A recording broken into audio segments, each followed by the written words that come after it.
गांव के कोने पर एक पुराना नीम का पेड़ खड़ा था। उसी पेड़ के नीचे पुरु रोज सुबह अपना छोटा सा दाल चावल का ठेला लगाता था। ठेले पर एक बड़ा भगोना दाल का, एक भगोना चावल का और 2-4 कटोरियां। दिन भर मुश्किल से 5-6 ग्राहक आते थे। उस दिन भी धूप तेज थी। पुरु अपने ठेले के पास बैठा सोच रहा था कि आज फिर कितना कम धंधा हुआ। तभी एक आदमी जो रोजाना उसके यहाँ खाना खाता था। पुरु भाई, तुम ये ठेला जलाकर घर कैसे चलाते हो? पुरु ने एक लंबी सांस ली और बोला, क्या बताऊं भैया, मुश्किल से घर का खर्च निकलता है, ऊपर से पुराना खर्च भी है। अब तो बस इसी में गुजारा कर रहे हैं। अरे यार, दाल चावल बेच के क्या कमाओगे? कभी कुछ नया बनाने का सोचा? नहीं भैया, दूसरा कुछ बनाना आता ही नहीं। खेत भी नहीं है कि खेती करूं, जो आता है वही बेच रहा हूं। देख भाई, अगर आगे बढ़ना है ना तो कुछ अलग करना पड़ेगा। लोग नए स्वाद के पीछे जाते हैं। ये कहकर वो चला गया। पुरु की आंखों में सोच के बादल छा गए। सच कह रहा था वो। आखिर क्या बनाऊं जो लोग पसंद करें और अच्छा दाम भी मिले। उसी समय एक महिला अपने छोटे बेटे का हाथ पकड़ कर आई। चल बेटा, दाल चावल खा लेते हैं। नहीं माँ, मुझे दाल चावल नहीं चाहिए, मुझे बिरयानी खानी है। बेटा मुंह बिगाड़ते हुए बोला, बेटा यहाँ बिरयानी नहीं मिलती और वो बहुत महंगी भी होती है। चल दाल चावल खा ले। नहीं, मुझे नहीं खाना। महिला ने मजबूरी में ठेला छोड़ दिया और बेटे को लेकर चली गई। पुरु ये सब चुपचाप देख रहा था। उसके मन में एक बिजली सी कौंधी। बिरयानी? हाँ, लोग बिरयानी पसंद करते हैं, महंगी भी है, शायद यही बिके। शाम को जब पुरु ने ठेला समेटा और घर पहुंचा तो उसका चेहरा उम्मीद से चमक रहा था। सुहाना बेबी। उसने अपनी पत्नी को आवाज दी। क्या हुआ पुरु, आज बड़े खुश लग रहे हो? सोच रहा हूँ कल से ठेले पर बिरयानी बेचें, लोग पसंद भी करेंगे और मुनाफा भी अच्छा होगा। सुहाना चौंकते, बिरयानी लेकिन बनाएगा कौन? मुझे तो नहीं आती। पुरु कुछ पल सोचता रहा, फिर बोला, अल्ली को क्यों ना पूछो, वो होटल में काम करता है, उसे तो बिरयानी बनानी आती होगी, वो जरूर सिखा देगा। सुहाना हंसकर बोली, ठीक है, पूछ लेना। अगर सच में सीख गए तो हो सकता है हमारी किस्मत बदल जाए। पुरु के चेहरे पर उम्मीद की किरण चमक उठी। उस रात वो देर तक बैठा तारों को देखता रहा और मन ही मन ठान चुका था, कल से जिंदगी बदलनी है, किसी भी कीमत पर। अगली सुबह पुरु सूरज निकलने से पहले ही उठ गया। चेहरे पर उत्साह साफ झलक रहा था। जल्दी जल्दी नहा धोकर उसने कपड़े पहने और अपने दोस्त अल्ली के घर की ओर चल पड़ा। गांव की पगडंडी पर हल्की हल्की धुंध थी, मगर पुरु के कदमों में एक नई उम्मीद की रफ्तार थी। अली के घर पहुंचते ही दरवाजे पर दस्तक दी। कौन है? अरे पुरु, बड़े दिनों बाद आए हो भाई। हाँ यार, काम के चक्कर में समय ही नहीं मिल पाया। सोचा आज आकर तुमसे कुछ जरूरी बात कर लूं। अरे आओ आओ अंदर। अली ने उसे चारपाई पर बैठाते हुए कहा। क्या बात है, चेहरे से तो लग रहा है कोई बड़ा फैसला लेने वाले हो। पुरु ने गहरी सांस लेकर बोला, अली भाई, तुम्हें पता है मेरी हालत कैसी है। ठेले पर दाल चावल बेच बेच कर गुजारा मुश्किल हो गया है। कर्ज का बोझ भी बढ़ता जा रहा है। सोच रहा हूँ कुछ नया करूं और इसी वजह से तुम्हारे पास आया हूँ। अली ने गंभीर होकर पूछा, क्या मदद चाहिए भाई? जो होगा मैं जरूर करूंगा। पुरु ने थोड़ी हिचकिचाहट के बाद कहा, भाई, मुझे तुमसे बिरयानी बनाना सीखनी है। सुना है तुम्हारी बिरयानी का जवाब नहीं। अली का चेहरा खिल गया। अरे बस इतनी सी बात, ये तो बड़ी आसान चीज है, बताता हूँ। पुरु उत्सुकता से उसकी बात सुनने लगा।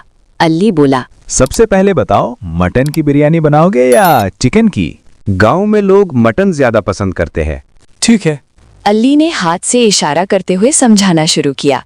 तो सबसे पहले मटन को अच्छे से धो लेना, फिर उसमें दही, लाल मिर्च पाउडर, खड़े मसाले, तेल, हरी धनिया और पुदीना डालकर अच्छी तरह मिक्स कर दो। इसे कुछ देर मैरिनेट होने दें। पुरु उत्सुकता से उसकी बात सुनने लगा। अली बोला, जब तक मटन मैरिनेट हो रहा है, तुम चावल उबाल लो। उसमें भी खड़े मसाले और थोड़ा नींबू डालना, इससे खुशबू बढ़ेगी। फिर मटन को धीमी आंच पर पकाना।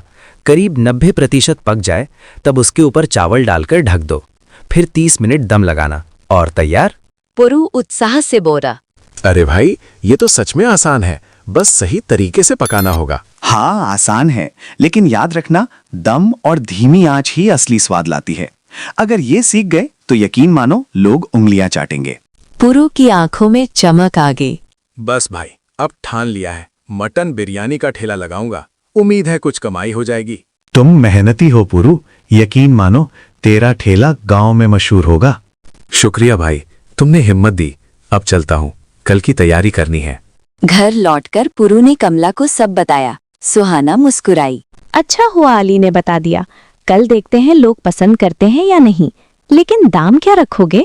सोच रहा हूँ 130 रुपए प्लेट रखूंगा, सही मुनाफा होगा। ठीक है, तो फिर अभी से तैयारी शुरू कर दो। पुरु के दिल में नई ऊर्जा थी। उस रात उसने बिरयानी का हर स्टेप बार बार याद किया और अगली सुबह का सपना सजोते हुए तैयारी में लग गया। सुबह होते ही पुरु ने जल्दी जल्दी नहा धोकर काम शुरू कर दिया। उसके चेहरे पर अब पहले जैसी थकान नहीं, बल्कि उम्मीद की चमक थी। उसने ताज़ा मटन अच्छे से धोया और अली की बताई रेसिपी याद करते हुए उसमें दही, लाल मिर्च पाउडर, खड़े मसाले, पुदीना और हरा धनिया डालकर प्यार से मसालों में लपेट दिया। सुहाना, देखना आज गांव में ऐसा स्वाद फैलेगा कि लोग खुद चलकर आएंगे। हाँ, भगवान करे आज आपका ठेला लोगों की पसंद बन जाए। मैं भी तुम्हारी मदद करती हूँ। पुरु ने चावल उबालते हुए नींबू का रस और मसाले डाले। रसोई से फैलती खुशबू ने खुद पुरु को भी भूख महसूस करवा दी। बड़े बड़े हांडों में बिरयानी भरकर उसने ठेला सजाया और गांव के मुख्य चौराहे पर पहुंच गया। जैसे ही बिरयानी का पहला दम खुला, उसकी खुशबू चारों ओर फैल गई। राह चलते लोग रुककर देखने लगे। तभी कल वाली महिला और उसका छोटा बेटा वहां से गुजरे। माँ, देखो देखो, यहाँ मटन बिरयानी है। बच्चा उछलते हुए बोला। उसकी माँ चौंक के, अरे हाँ, यहाँ बिरयानी, वो भी मटन की। चलो आज खाते हैं। दोनों ठेले के पास पहुंचे। भैया, क्या सच में बिरयानी है? हाँ दीदी, आज स्पेशल मटन बिरयानी है। एक बार खाकर देखिए, उंगलियां चाटते रह जाएंगी। अच्छा, कितने की प्लेट है? बस 130 रुपए की एक प्लेट और उसमें 2 बड़े मटन की पीसेस मिलेंगे। पुरु ने प्यार से एक प्लेट परोसी। महिला और बेटा जैसे ही खाने लगे, उनके चेहरे खिल उठे। अरे भाई, ये तो कमाल की बिरयानी है। महिला ने चौंक कर कहा। बेटा खुशी से बोला, माँ, ये तो रेस्टोरेंट से भी अच्छी है। एक प्लेट और दे दो। पुरु के दिल में खुशी की लहर दौड़ गई। उसने तुरंत दूसरी प्लेट बना दी। महिला ने खाते खाते कहा, भैया अब दाल चावल मत बनाना, तुम्हारी मटन बिरयानी तो लाजवाब है। इसी बीच 2 बुजुर्ग आदमी ठेले के पास आए। अरे पुरु, आज क्या मटन का जायका खिला रहे हो सबको? काका, सिर्फ मटन नहीं, मटन बिरयानी है। लीजिए, चखिए। वाह, मेरी तो पसंदीदा डिश है। 2 प्लेट लगाओ। जैसे ही बुजुर्गों ने पहला निवाला लिया, एक ने उंगलियां चाटते हुए कहा, भाई क्या बात है, ये तो सच में लाजवाब बनी है। और ये मटन इतना मुलायम कि मुंह में ही घुल रहा है। मसालों का स्वाद तो गजब है। धन्यवाद काका, आपकी दुआ से ही तो ये सब है। धीरे धीरे ठेले पर भीड़ बढ़ने लगी। लोग खुशबू से खिंचे चले आ रहे थे। शाम तक बिरयानी का एक भी दाना बाकी नहीं बचा। पुरु ने खाली हांडों को देखकर चैन की सांस ली और खुशी से घर लौट आया। सुहाना, उसने दरवाजे पर कदम रखते ही आवाज दी, आज तो चमत्कार हो गया। एक दिन में उतनी कमाई हुई जितनी महीने भर में नहीं होती थी। सुहाना खुशी से बोली, सच? वाह भगवान, अब तो हमारा सारा कर्ज उतर जाएगा। तेरा ठेला मशहूर हो गया पुरु। पुरु ने गहरी सांस ली और कहा, हाँ सुहाना, आज लगा कि मेहनत और सही सोच से जिंदगी सच में बदल सकती है। उस रात पुरु और सुहाना के चेहरे पर संतोष की मुस्कान थी। घर में खुशबू बिरयानी की नहीं, सपनों के सच होने की थी। अगले दिन पुरु ठेला लेकर उसी जगह पहुंचा। ठेले के पास पहले से ही ग्राहकों की लाइन लगी थी। तभी अली वहां आया और मुस्कुराकर बोला, अरे पुरु, तुमने तो मुझे भी पीछे छोड़ दिया। पूरी बिरयानी की खुशबू गांव में फैल गई है।